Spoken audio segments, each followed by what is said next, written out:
Pessoal, a gente vai nessa aula falar sobre o ciclo de Krebs. Lembrem-se que na aula passada a gente viu a via glicolítica. Nós conversamos que ela ocorre no citosol de todas as células, onde uma molécula de glicose é oxidada a duas moléculas de piruvato. Nós ficamos aí na aula, vimos o que acontece com essa molécula de piruvato quando na ausência de oxigênio, que seria a fermentação lática nas nossas células e fermentação alcoólica nas células que são capazes de fazer tal fermentação, como leveduras e algumas bactérias. E agora nós vamos falar do destino desse piruvato na presença de oxigênio, tá certo? Então, a partir de agora, a gente vai entrar na mitocôndria, porque o ciclo de Krebs, a continuação, da oxidação da glicose para a obtenção de ATP na presença de oxigênio, vai acontecer dentro da mitocôndria. Então, onde é que ocorre? Dentro da mitocôndria, como eu falei. E a mitocôndria, a gente sabe que tem duas membranas, uma membrana externa, uma membrana interna, que faz as cristas, e uma matriz mitocondrial, tá certo? O piruvato, ele tá no citosol da célula e precisa adentrar a matriz mitocondrial. Aqui a gente pode ver o que a gente falou na aula passada, a glicose sendo oxidada a piruvato, tá certo? Pela via glicolítica. E hoje o que a gente vai ver é o piruvato sendo oxidado a acetilcoenzima A e indo para o ciclo de Krebs. Então, a primeira reação que a gente vai aprender é a transformação do piruvato em acetil-CoA. E observem bem, o piruvato ficou lá no citosol, tá certo? Ele vai ser transportado para o interior da mitocôndria através de uma proteína de membrana, que está na camada interna, na membrana interna da mitocôndria, chamada piruvato translocase. O piruvato é transportado para o interior da mitocôndria, e lá no interior da mitocôndria é que ele vai ser transformado em acetil-CoA. O piruvato, ele tem 1, 2, 3 carbonos, como a gente viu na aula passada. Nessa reação, que é uma reação irreversível, tá certo?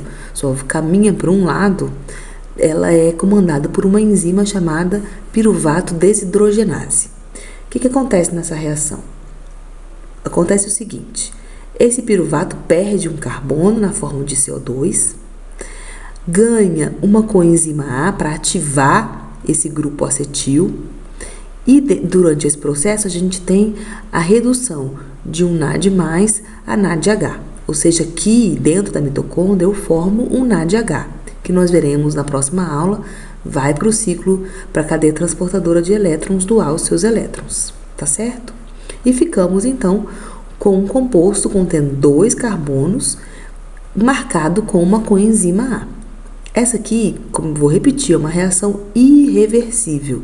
Novamente, um ponto de controle. Nós discutimos isso na aula passada, que as reações irreversíveis são pontos de controle da via. A gente consegue controlar a atividade dessa enzima.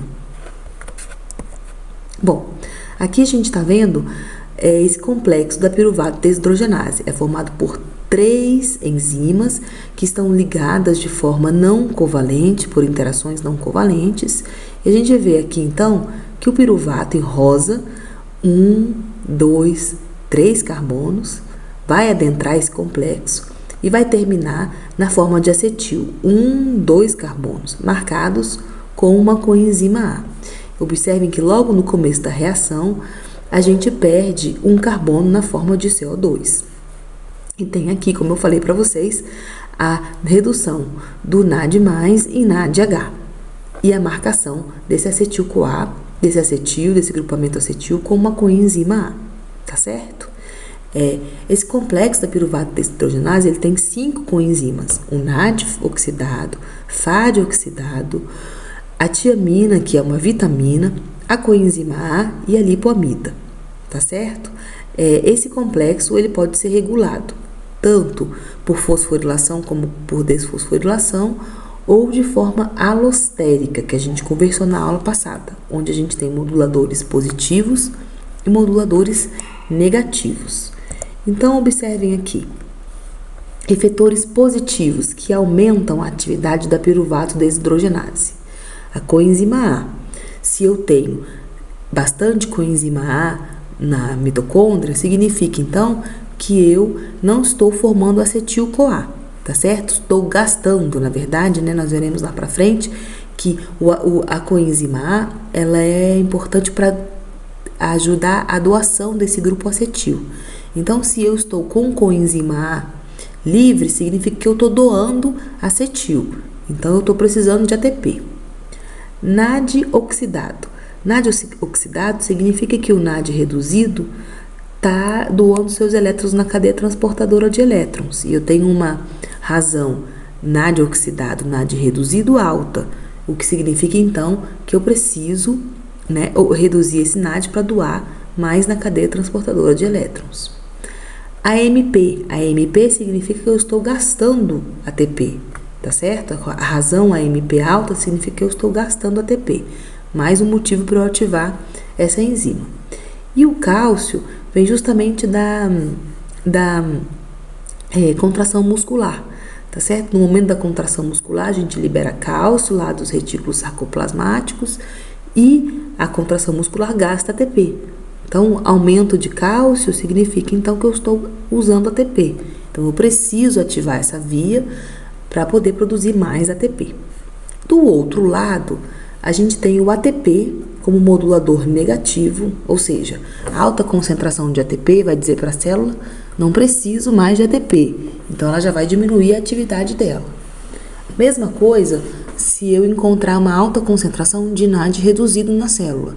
Isso significa que eu não estou doando o elétron na cadeia transportadora de elétrons, não estou precisando de ATP. Mesmo processo a gente pensa para o acetil-CoA. Se eu estou tendo aumento de acetil-CoA, significa que ele não está indo para o ciclo de Krebs para produzir os carreadores de elétrons para ir para a cadeia transportadora de elétrons. Ou seja, não estou com necessidade de ATP, tá certo? E os ácidos graxos tem a seguinte lógica. A gente sabe que excesso de carboidrato vira gordura, tá certo? Então, se eu já estou produzindo ácido graxo, isso vai dizer para a célula o seguinte: olha, você já tem bastante energia, que você está inclusive conseguindo dessa energia produzir gordura, então não precisa de ATP, tá certo? Essa é a lógica. Então, essa aqui é a enzima que transforma o piruvato em acetil-CoA, ou seja, eu saí de 3 carbonos para 2 carbonos. O grupamento acetil marcado com uma coenzima A, tá certo? Que vai direcionar essa molécula para o ciclo de Krebs.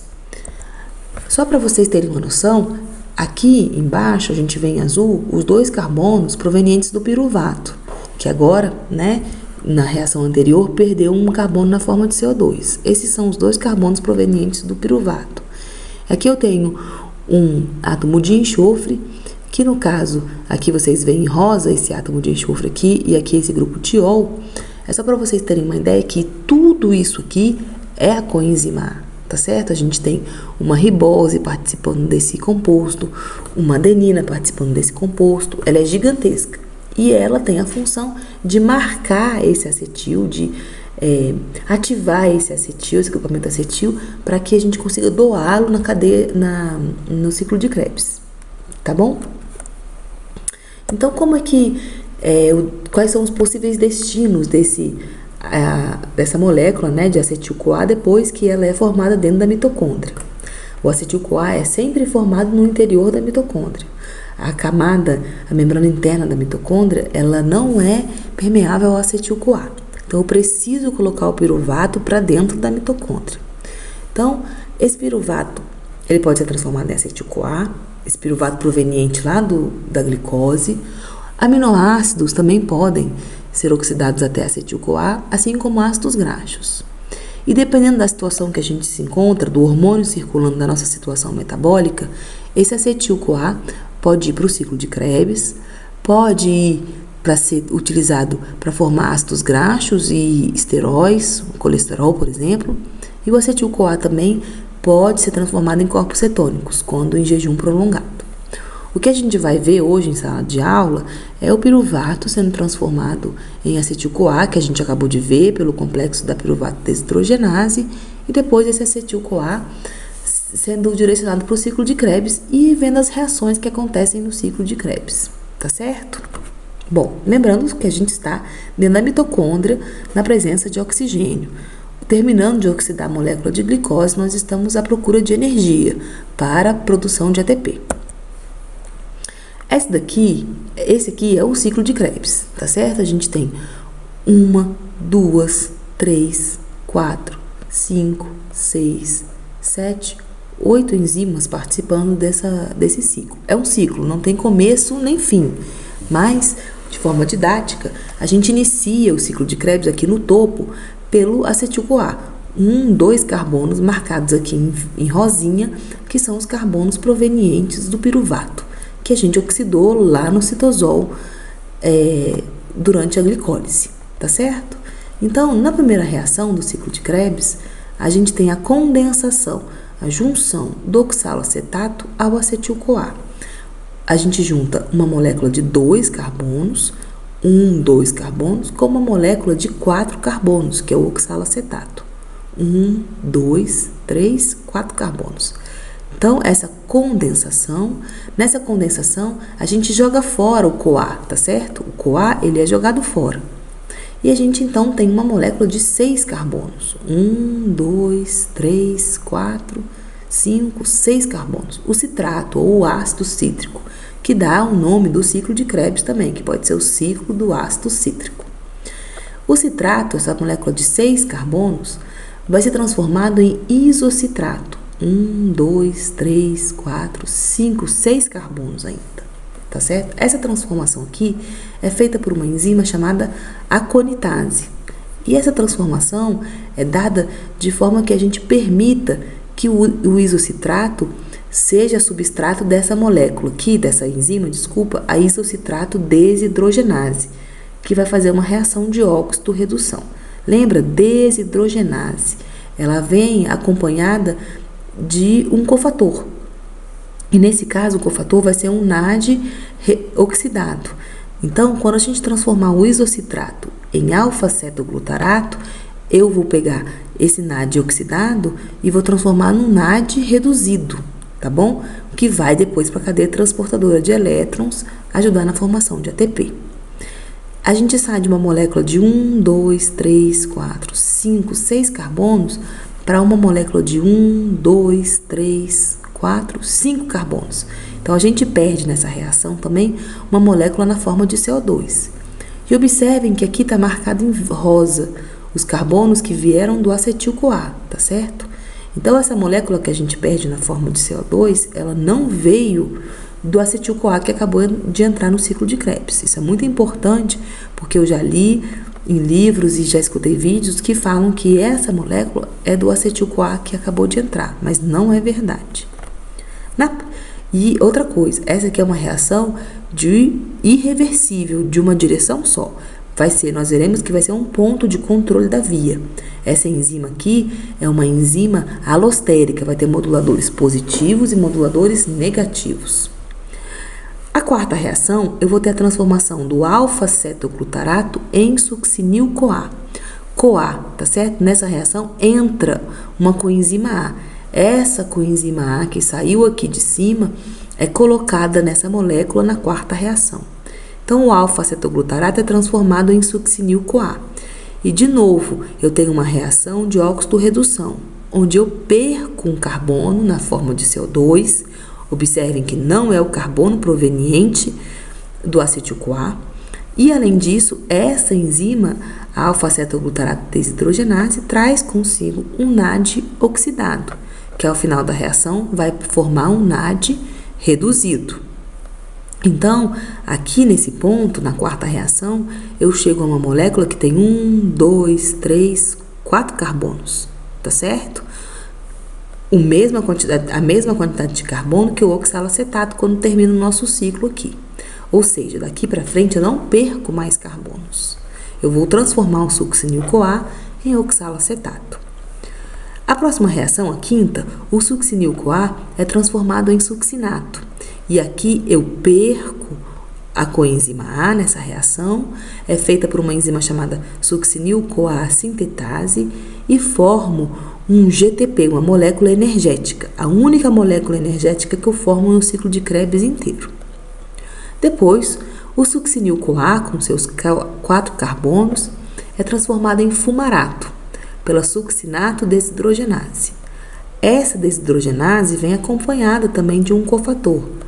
Não é um NAD, e sim um FAD oxidado. Ao final da reação, a gente forma então um fumarato e um FAD reduzido, que vai também para a cadeia transportadora de elétrons.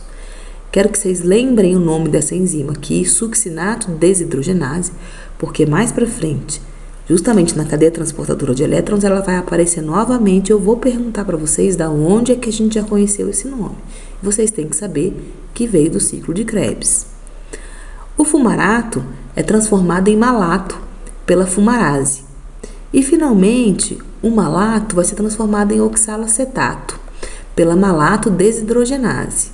E vocês veem novamente desidrogenase. Lembra? Está acompanhada de um cofator, um NAD oxidado, que vai ser transformado em um NAD reduzido, chegando então novamente ao oxalacetato, que pode se juntar com outro acetil-CoA e recomeçar todo o ciclo que a gente acabou de ver agora.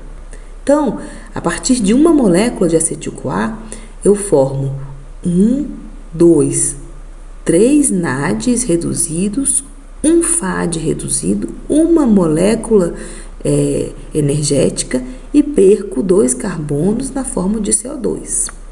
Só que isso para um acetil-CoA, não é verdade? O que acontece quando a gente está falando de uma glicose? Lembra que uma glicose nos deu 2 piruvatos e cada piruvato vai nos dar um acetil-CoA.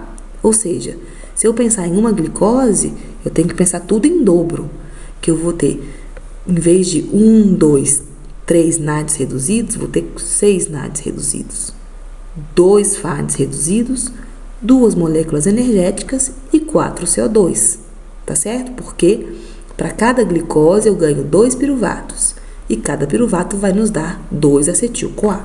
Então, olhem aqui.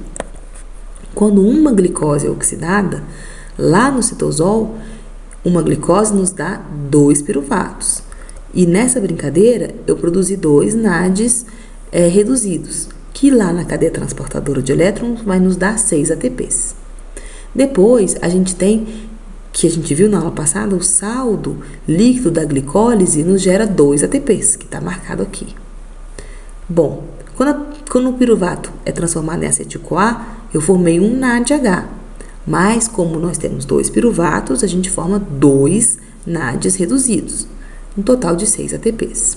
Depois, 2 acetil-CoA, né, para cada glicose, nós vamos ter 2 acetil-CoA. E cada um deles vai entrar no ciclo de Krebs, dando no total 2 acetil-CoA, vamos formar 6 NADs reduzidos, 2 FADs reduzidos e 2 moléculas de energia, tá bom? E aqui, então, para esses 6 NADs reduzidos tem 18 ATPs e para esses 2 FADs reduzidos eu tenho 4 moléculas de ATP. Ok? E por último, gente, nós temos aqui os pontos de regulação do ciclo de Krebs. Se a gente voltar aqui para esse slide, a gente vê que a reação 1, a reação 3 e a reação 4 são reações irreversíveis. Então, essas enzimas são passíveis de controle, são todas consideradas enzimas alostéricas. Então, nós podemos ver, como a gente viu lá na frente, que o piruvato é transformado em acetil-CoA pelo complexo da piruvato desidrogenase. E nós temos, então, o ATP, o acetil-CoA, o NAD reduzido e os ácidos graxos como efetores alostéricos negativos. E nós vamos ter o AMP, o CoA, o NAD oxidado e o cálcio como efetores alostéricos positivos dessa enzima, tá certo? Aqui nós temos, nessa primeira reação, na citrato sintase, o NAD oxidado, o NAD reduzido, succinil-CoA, que é este elemento aqui formado na quarta reação, ou seja, ele vai vir aqui na citrato sintase e diminuir a velocidade do ciclo. Porque se ele está acumulando, significa que o nosso ciclo não está numa velocidade suficiente necessária para a produção de ATP. Bom, o citrato,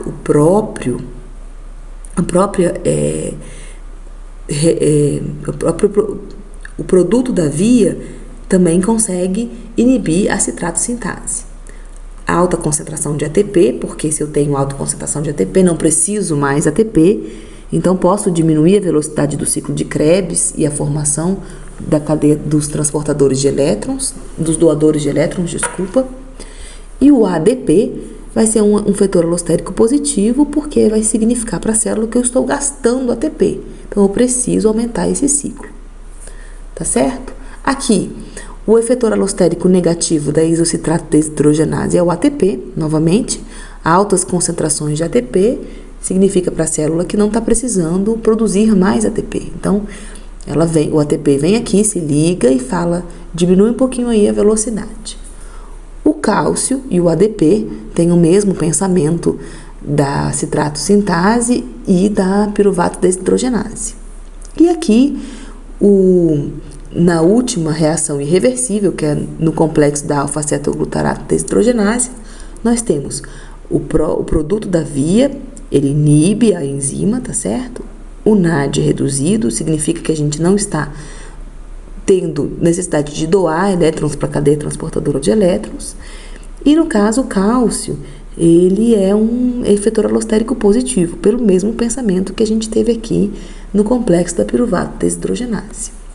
Então, se a gente observar, se eu começar a diminuir essa via, quando não estamos com necessidade de produção de ATP, o que acontece? O succinil-CoA vai começar a acumular. E a gente viu que ele vai ser um efetor alostérico negativo da própria via e aqui da primeira reação da via, tá certo? E aí, se o citrato, se por acaso, né, a gente começa a diminuir essa via e começa a acumular citrato dentro da mitocôndria, essa reação aqui, ela é uma reação irreversível. Então, eu não posso pegar o citrato e transformar ele em oxalacetato e acetil-CoA novamente. Não posso fazer isso, porque essa reação, catalisada pela citrato sintase, é irreversível. Então, o que acontece? Esse citrato começa a acumular e ele vai sair da mitocôndria e vai para o citosol. E lá no citosol, esse citrato vai atuar como um inibidor da via glicolítica, na fosfofrutoquinase 1, a terceira enzima da via glicolítica que a gente conversou, a mais importante, que transforma frutose 6-fosfato em frutose 1,6-bifosfato, tá certo? Então, ele sai da mitocôndria e vai lá no citosol atuar na via glicolítica, para poder avisar, olha, não estamos precisando de ATP, pode diminuir a velocidade da via. E por último, nós vamos ver que o ciclo de Krebs, além de formar os carreadores de elétrons aqui, né, os doadores de elétrons, ele vai ser importante para vários pontos do metabolismo, porque a partir desse ciclo, que é considerado um ciclo anfibólico, nós podemos obter elementos para reações catabólicas, como a gente acabou de ver agora, né? E podemos ter intermediários para reações anabólicas, como por exemplo o citrato, que vai para o citosol e vai ser transformado em ácido graxo, que é uma biossíntese, uma reação anabólica, tá certo? A gente pode ter o alfa-cetoglutarato sendo retirado do ciclo para a formação de aminoácidos. O succinil-CoA pode ser retirado do ciclo para fazer parte de grupos M que participam das enzimas das hemoglobinas, tá certo? O oxalacetato também pode ser retirado do ciclo para a formação de aminoácidos e nós podemos repor elementos do ciclo. Quando necessário, o piruvato pode ser transformado em malato, o piruvato pode ser transformado diretamente em oxalacetato. Então, o ciclo de Krebs, a gente pode retirar intermediários, como repor intermediários do ciclo de Krebs, tá certo? As reações onde eu gasto os intermediários do ciclo de Krebs são chamadas de reações catapleróticas. E as reações de abastecimento do ciclo de Krebs são chamadas de reações anapleróticas. Por exemplo, o piruvato sendo transformado em oxalacetato. Isso é uma reação anaplerótica. Tá certo? Então, era basicamente isso que eu tinha a falar para vocês sobre o ciclo de Krebs. Desejo para vocês um bom estudo e até mais.